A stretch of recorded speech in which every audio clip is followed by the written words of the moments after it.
E aí pessoal, tudo bem? Estamos aqui para mais uma aula no nosso canal Matemática Integral.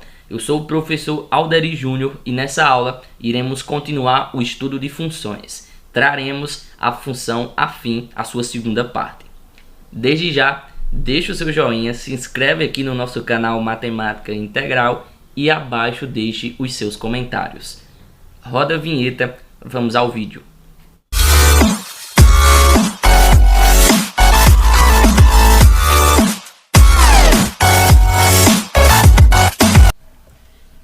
Vamos iniciar falando sobre raízes. O que é uma raiz de uma função? É um valor de x que você substitui para que sua expressão dê zero. Como assim? Eu tenho aqui o f de x, que a gente já disse que tem que ser igual a zero, e que quando eu substituir esse zero no f de x, eu vou obter o quê? Esse restante sendo igual a quanto? A zero. Ok. Nós vamos isolar o x agora. Então, o b vai passar para o outro lado, vai negativo. Eu vou ter ax igual a menos b. E o a vai descer dividindo. Então, quando eu fazer essas continhas, a gente vai chegar nesse resultado, né? X igual a menos b sobre a. Então, o que é a raiz? Pessoal, a raiz é o valor que você vai substituir em x para que quando você fizer essa continha que está aqui, o resultado dê zero. Então, numa função afim, quando você pega menos o valor de b e divide pelo valor de a, quando você substituir aqui e fizer as continhas, esse resultado vai dar zero. Ou seja, eu tenho aqui meu par ordenado, x e y, x no domínio e y no contradomínio, os valores da nossa imagem. Então, eu vou substituir. Quem é o valor de x na raiz? A gente acabou de achar que sempre a raiz de uma função afim, ela será menos b sobre a. Então, ao invés de colocar x, nós vamos colocar o menos b sobre a. Menos b sobre a não é igual a x, então nós vamos substituir aqui. E por que o y está igual a zero? Y, ou f de x, vai ser igual a zero para a gente achar a raiz, né? Então, por isso é igual a zero. Então, moral da história, como o y aqui é zero, esse valor vai intersectar o eixo das abscissas. Ou seja, a raiz será o valor onde o seu gráfico irá tocar o eixo x, o gráfico das abscissas. Então, nós trazemos aqui dois exemplos para a gente determinar as raízes e pôr em prática o que a gente aprendeu. Nesse item A, eu tenho um y igual a 3x menos 1. Para achar a raiz, nós vimos que nós precisamos igualar o y ou f de x a zero. Então, nós vamos, ao invés de colocar y, vamos colocar um zero. O resto eu vou repetir. Agora nós vamos resolver normalmente essa nossa equaçãozinha do primeiro grau. Então aqui vai ficar 1 igual a 3x. Ou 3x igual a 1 dá no mesmo. 3 eu vou ficar com x igual a 1 sobre 3. Nós vimos que raiz é aquele valor que você substitui no x para que a sua função, o seu f de x ou y, dê zero. Então nós vamos fazer esse teste e ver se é verdade. Nosso x aqui, nossa raiz deu 1 sobre 3. Agora vamos trocar esse x pela nossa raiz, 1 sobre 3. Quanto é 3 vezes 1 sobre 3? 3 sobre 3, que é 1. 1 menos 1 dá 0. Então, realmente, quando eu substituir o x por 1 sobre 3, eu vou obter um y ou um f de x igual a 0. Ou também, como a gente viu, podemos apenas calcular pelaquela nossa formulazinha, né? A raiz de uma função afim é o menos b sobre a. Quem é b aqui? É menos 1. Menos 1 dá 1 positivo. Dividido por a, que é 3, dá 1 sobre 3. Então, você pode obter a raiz resolvendo a equaçãozinha de forma normal, ou você pode calcular por meio de menos b sobre a. Nesse item b, vamos fazer a mesma coisa. Vamos igualar o nosso y, ou o nosso f de x, a zero, e repetir o resto. Então, nesse caso, o x vai ser igual a 0 sobre 4, que é 0. Então, a raiz dessa função é zero. Quando você for fazer o gráfico, isso quer dizer que o seu gráfico vai tocar o eixo das abscissas exatamente no zero. E nesse caso de cima, o seu gráfico vai tocar o eixo das abscissas no valor 1 sobre 3 de x, positivo. Claro, você também poderia, né, calcular pelo menos b sobre a. Vamos substituir aqui o valor de x por zero e ver se essa relação dá zero, que é a definição de raiz, né, como a gente fez nesse item A. Onde tiver x eu vou colocar 0 e ver se isso aqui dá 0. Então, 4 vezes quem é x? 0. 4 vezes 0? 0. Então, realmente, essa é a raiz dessa determinada função. Vamos agora falar sobre os coeficientes, né? O valor de A e o valor de B. Primeiramente, vamos falar sobre o coeficiente angular. Então, pessoal, o coeficiente de x, ou coeficiente angular, representado pela letra A, nós chamamos de coeficiente angular, certo? E ele está ligado à inclinação da reta em relação ao eixo OX. Então, para facilitar o entendimento de vocês, nós vamos aqui apresentar um software muito usado no ramo da matemática chamado GeoGebra, software muito importante na matemática que mistura geometria e álgebra. Então, nele nós podemos obter todas essas relações e, é claro, para facilitar o entendimento de todos. Então, pessoal, esse é o GeoGebra, certo? Um software muito fácil de manusear, né? Eu vou apresentar aqui bem rapidinho as ferramentas dele. Nós temos aqui a ferramenta mover. Você pode mover o mouse, né? Aqui nós temos os pontos. Você pode obter ponto, ponto em objeto, intersecção de dois pontos e por aí vai. Aqui nós temos as retas, segmentos, vetores. Aqui as retas perpendiculares, paralelas, mediatriz, bissetriz, que nós podemos construir polígonos, círculos, ângulos. Eu recomendo que quem puder instale no seu computador, muito simples de instalar e vai facilitar muito no seu estudo de matemática, principalmente no estudo de funções, geometria, certo? Então, para facilitar, eu vou fazer o seguinte: vocês vão observar comigo como o gráfico vai se comportar em relação aos coeficientes. Então, nós sabemos qual é a formulazinha da função afim, né? Nós vimos que a formulazinha é o f de x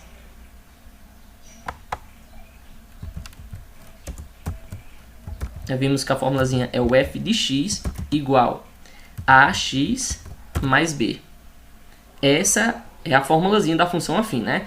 Então vamos dar um enter e nós vamos obter isso que a gente chama de controle deslizante, certo?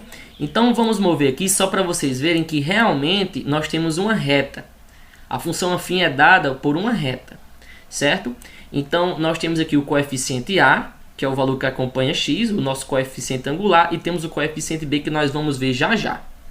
Nós vimos que o coeficiente angular dá a inclinação da reta. Então eu vou movimentar o mouse aqui, esse controle deslizante, e nós vamos observar como o coeficiente A se comporta diante do gráfico. Então vamos perceber o seguinte, ó. Então vamos perceber. Eu estou movimentando A e a reta está mudando sua inclinação. Perceba que aqui, ó, podemos ver aqui o valor de A, né? Aqui nesse momento A é 0,1.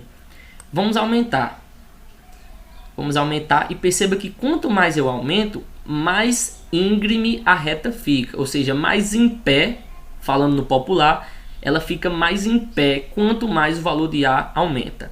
Então nós podemos perceber que o coeficiente angular dá justamente isso, a inclinação da reta. Quanto maior o valor de A, mais íngreme, mais em pé a reta vai ficar. Vamos agora falar de coeficiente linear, que é o nosso coeficientezinho B. Então, o termo independente B nós chamamos de coeficiente linear da reta. E o que é que ele quer dizer? Quando o x for igual a zero, ou seja, nós teremos um A vezes 0 mais B. Nós temos o quê? Nesse caso, de uma forma genérica, nós temos um y igual a b, um f de x igual a b. Então a reta vai tocar a reta y justamente no valor b. E o ponto 0b pertence ao eixo das ordenadas, não é verdade? Assim, o coeficiente linear é a ordenada do ponto em que a reta intersecta o eixo y. Então, moral da história, o coeficiente linear, o valor de b, nós já vimos que é justamente onde a reta toca o eixo das ordenadas. Quando o x é igual a zero, a reta vai ser paralela ao eixo das abscissas.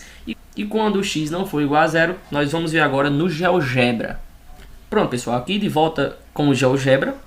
Vamos agora mover o controle deslizante do valor b, que é o nosso coeficiente linear.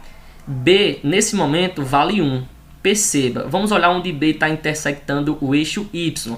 O eixo Y é esse eixo em pé, né? Esse eixo vertical. Vamos dar um zoom aqui, ó, e observar que ele está intersectando exatamente no valor 1, certo? Porque o B é igual a 1. Agora eu vou mudar. O B agora vai ser igual a... Vamos aumentando, vai ser igual a 2. O B agora é igual a 2. A reta agora está intersectando o 2.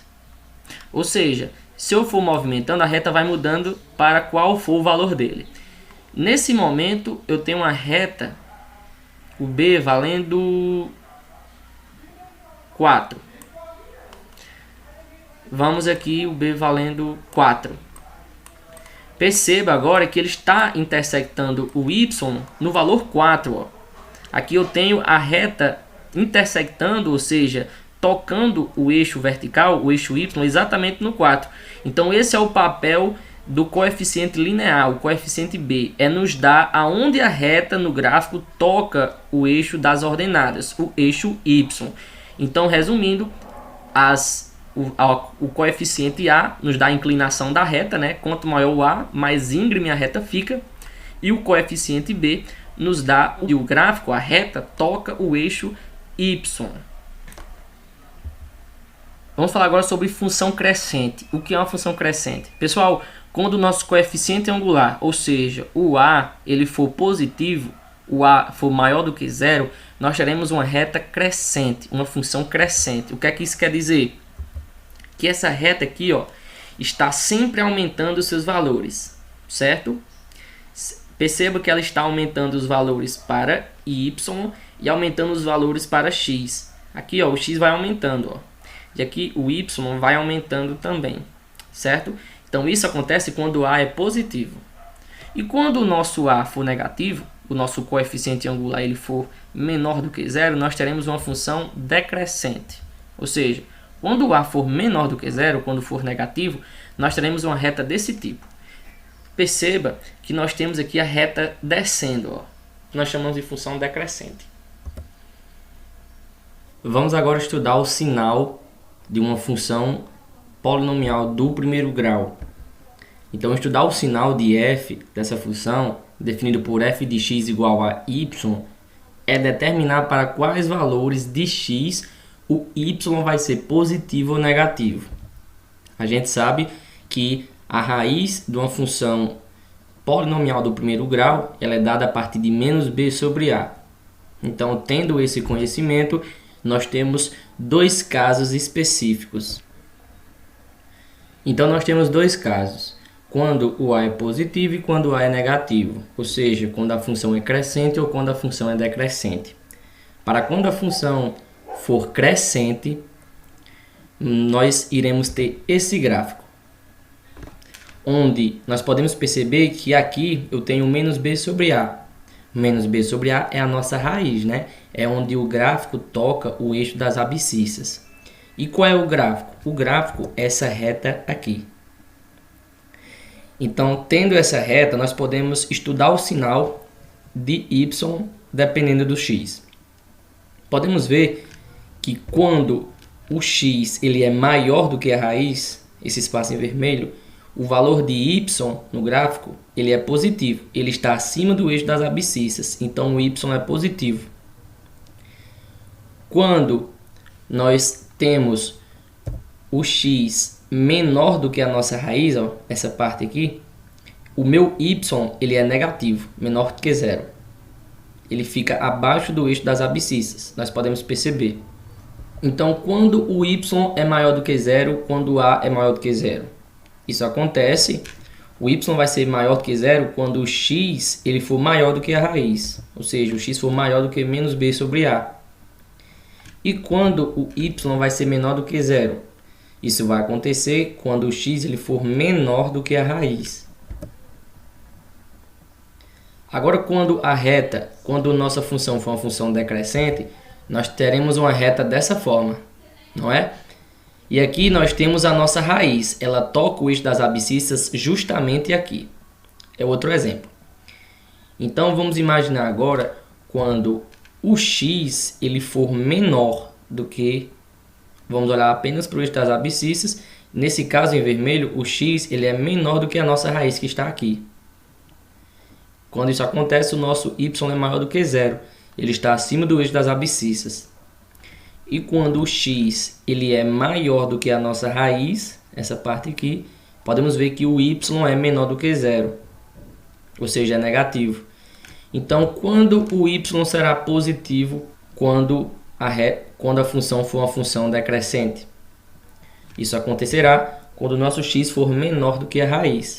Né? Então, aqui nós temos o y maior do que zero, acima do eixo das abscissas, quando o x ele for menor do que a nossa raiz. E o nosso y será menor do que zero, ou seja, será negativo, quando o nosso x, esse valor da abscissa, estiver maior do que a nossa raiz. Agora vamos falar de inequações e já trazer um exemplo. Nós vamos considerar a função f de x igual a 750 mais 15x, onde x é o total de vendas no mês por um vendedor de sapatos e f de x a função que expressa o seu salário, qual deve ser o total de vendas no mês para que o salário do vendedor seja maior ou igual a R$ 1.500. O que é que ele quer saber? Ele quer saber quantos sapatos esse vendedor tem que vender para que o seu salário seja igual ou maior do que R$ 1.500. Então isso seria na equação. Vamos responder. A gente sabe que no caso o salário dele tem que ser maior ou igual a R$ 1.500, né? Então nós vamos fazer o seguinte, nós vamos reescrever essa expressão, f de x não é igual a 750 mais 15x, então todo esse valor é o f de x. E a gente viu aqui que o f de x tem que ser maior ou igual que 1.500. Então é assim que a gente obtém. Levando em consideração a expressão que representa essa função, a gente quer saber o valor de x, porque a gente quer saber quantos sapatos, x é a quantidade de sapatos que ele tem que vender. Quantos sapatos esse vendedor tem que vender para que o seu salário ultrapasse ou seja igual a R$ 1.500. Então nós vamos resolver essa equação de forma normal. Vamos resolver essa continha. 1.500 menos 750 dá R$ 750. Nós vamos ver que vai ficar 50. Então, pessoal, moral da história.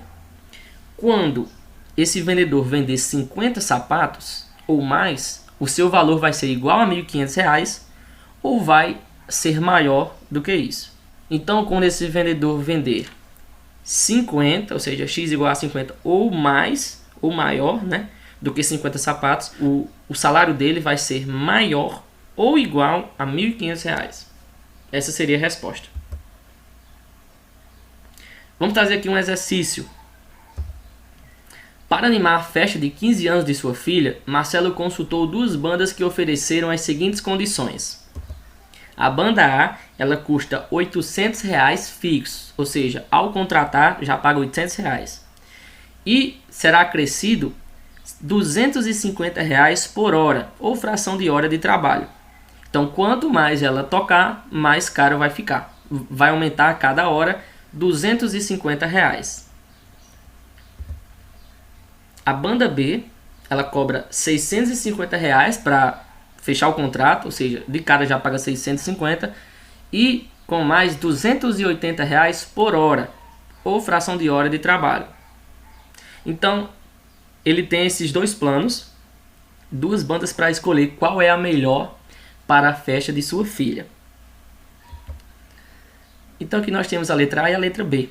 Na letra A, se Marcelo estima que a festa não vai durar mais que 2,5 horas, ou seja, 2 horas e meia, que empresa ele deverá contratar pensando no financeiro? Então, pessoal, nós sabemos que X é a representação de horas, né? O primeiro passo é obter a expressão de cada banda. A expressão que molda a função de cada banda.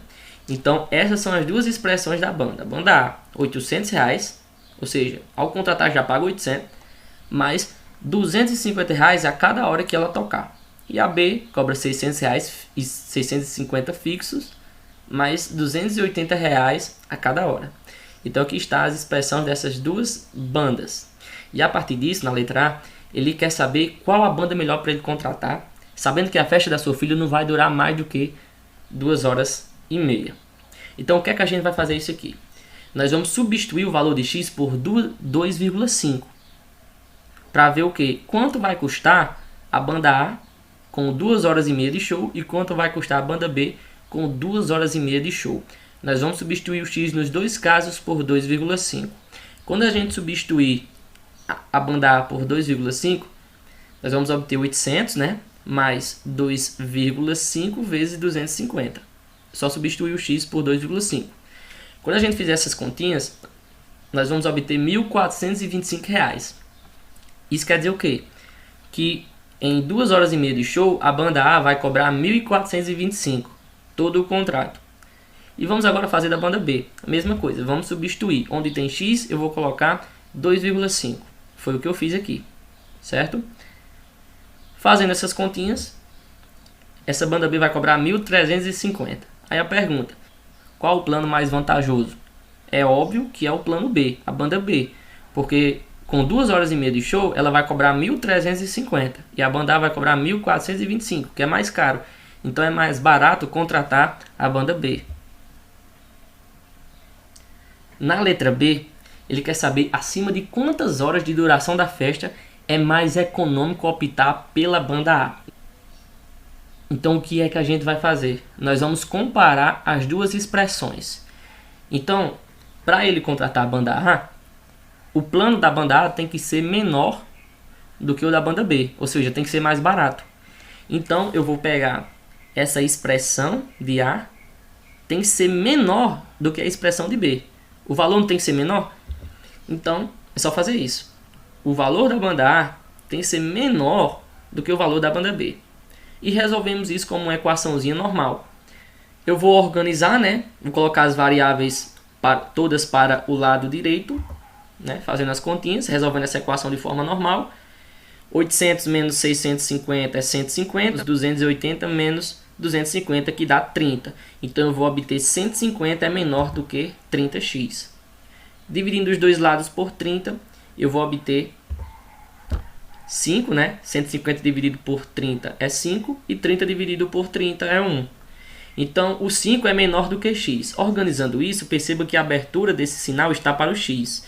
Quando eu trocar de lado, isso tem que permanecer. Então o x é maior do que 5, certo? O x tem que ser maior do que 5. Então, pessoal, isso quer dizer o quê? Que a banda A só será mais barata do que a banda B quando essa festa durar mais de 5 horas. Esse foi o nosso vídeo. Espero que vocês tenham gostado. Deixa já o seu joinha, se inscreve no nosso canal e deixa o seu comentário. Até o próximo.